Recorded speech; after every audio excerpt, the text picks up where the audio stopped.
Je participe d'abord de l'idée qu'effectivement, comme vous avez un propos liminaire, vous le savez, on vous l'a déjà dit, ce ne serait pas inutile que nous ayons un débat collectif sur les grandes tendances nationales, ce d'autant qu'au fond, quand on regarde le compte administratif, pour y revenir tout de suite, on a du mal à voir, soit dans le compte administratif, soit dans la décision modificative, le lien que vous faites entre ce que vous nous décrivez de la situation internationale, européenne, nationale, économique, sociale, environnementale, et ce qu'il y a dans le budget. C'est quand même une petite disjonction qui est un peu gênante, et je trouve que ça serait quand même intéressant que nous puissions mettre les paroles ou les actes en face des paroles. Alors sur ce compte administratif, et Mathieu Schlesinger fera la suite, d'abord dire que on a des recettes de fonctionnement qui sont effectivement en légère diminution, moins 1%, mais rappelons quand même que sur la période 2016-2024, elles ont été en constante augmentation.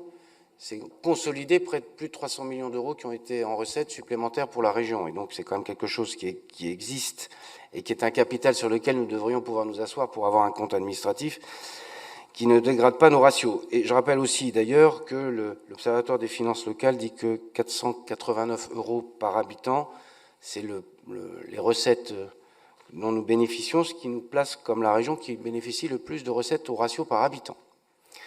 Et donc, on ne peut pas dire que ce soit un problème principal de recettes que nous ayons devant nous. Deuxième élément, sur les dépenses.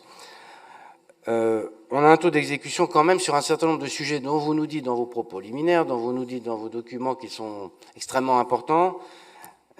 Aménagement du territoire, 85% de taux de réalisation. Formation professionnelle, moins de 90%. Agriculture, paraît-il que c'était un sujet de priorité, 68%. Économie, 84%. Transition écologique, 80%. Donc on a quand même quelque chose qui est là aussi une forme d'incohérence, pardon de le dire ainsi, entre les budgets qui sont annoncés et puis la réalité de ce qui est dépensé. Et avec évidemment, compte tenu des contraintes, ça a été dit par Nicolas Farussier, qui pèsent sur les charges de fonctionnement, il y a un taux de réalisation sur le fonctionnement qui est très élevé et qui est beaucoup plus faible sur l'investissement. 95% sur le fonctionnement par rapport au budget primitif et 80% sur l'investissement. Or, l'investissement, c'est ce qui prépare aussi l'avenir. Et comme vous avez fait le choix d'un certain nombre de politiques, notamment des politiques de gratuité, qui évidemment celles-là se réalisent, et évidemment celles-là viennent contraindre le budget d'investissement, vous vous prévez d'autant de marge de manœuvre, soit pour limiter le recours à l'endettement, soit pour, ce qui serait déjà pas si mal, mais surtout pour mener des politiques en termes d'investissement. Au fond, un compte administratif, c'est le bilan d'une stratégie. Et le bilan de la stratégie, c'est que les promesses, les engagements que vous nous faites sur un certain nombre de politiques, qui n'y sont pas. Et les promesses et les engagements, j'entendais le premier vice-président dire on essaie de tenir une trajectoire à pas plus de 9 ans de remboursement. Tout ça, c'est les ratios, et vous avez raison de le rappeler. Sauf et je finis par là, sauf que la situation budgétaire de la région est en train petit à petit de se dégrader avec une rigidité de la dépense, notamment en charge de fonctionnement, qui fait qu'à un moment, on va au mur. Et c'est ça ce qu'on a devant nous.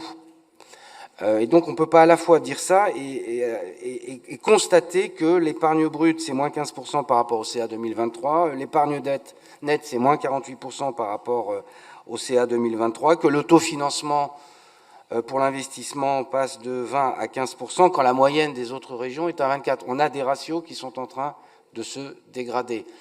Et au lieu de dire, regardons ce qu'on peut faire, quelles sont les priorisations sur la dépense, quels sont les investissements d'avenir, qu'est-ce qu'on nous propose ? C'est dans les délibérations suivantes d'augmenter évidemment une taxe ou d'activer une recette supplémentaire. Enfin, une recette supplémentaire, c'est pas à l'aveugle. Donc vous nous dites qu'il y a un problème économique, il y a des difficultés, et qu'est-ce que vous nous proposez tout à l'heure dans une délibération suivante ? C'est l'augmentation du versement mobilité. Là aussi, il faudrait peut-être que parfois les paroles s'ajustent avec les actes. Il me semble que c'est un élément important. Voilà ce qu'on peut dire sur le compte administratif. C'est toujours intéressant d'avoir cette photographie-là. Parce que ça permet de voir ce que vous nous avez dit, ce qui s'est passé, et la réalité entre ce que nous pensons qu'il faudrait faire pour la région et ce que vous faites effectivement. Mais vraiment, la dégradation des ratios, doublée d'une absence de stratégie claire sur un certain nombre des champs que pourtant vous avez l'air de partager avec nous en termes de priorité, ça ne lasse pas de nous inquiéter, et au fond, c'est ce que nous dénonçons depuis des années. Et à un moment ou à un autre, s'imposera à nous la nécessité de refaire de la priorité par rapport aux objectifs politiques qu'on pourrait parfois partager.